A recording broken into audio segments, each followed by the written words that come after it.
maisha yako baba yangu, anayepanga Mungu wako. Maisha yako mama yangu, anayepanga Mungu wako. Usitazame mtu we, usitazame jirani yako, usitazame nani ya kusaidia. Maisha ya mtu anayepanga ni Mungu. Maisha yako mama yangu, anayepanga ni Mungu. Wewe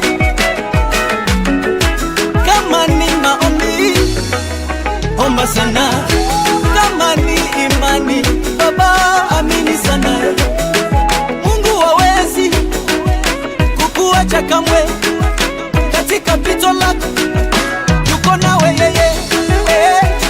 Maisha yako, maisha ya mtu anayepanga ni Mungu. Kesho yako imepangwa, mwenzangu vuta subira. Penina, Penina, Penina, Penina, mbona unamdharau Hana? Wewe Penina, Penina, Penina, mbona Penina umemdharau Hana? Haujui Samueli ataleta heshima, haujui Samueli ataleta heshima. Niko hapa kusema maisha ya mtu ajuaye Mungu. Hana, Hana, Hana, Hana, wewe futa machozi, maana maisha yako Mungu kachora vyema, maana ratiba yako Mungu kapanga vyema. Ndiyo maana ninasema maisha ya mtu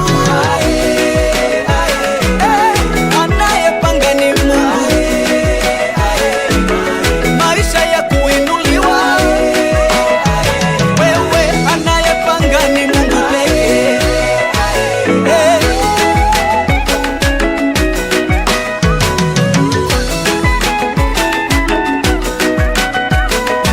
Kesho yako utang'aa, kesho yako utapaa. Mama futa machozi, kesho yako utapaa. Hey. Na ni kweli, baada ya kilio ni kufarijiwa, baada ya kudhalilika kuna kupelekwa upeo mwingine na Bwana. Maisha yako yamepangwa mwenzangu.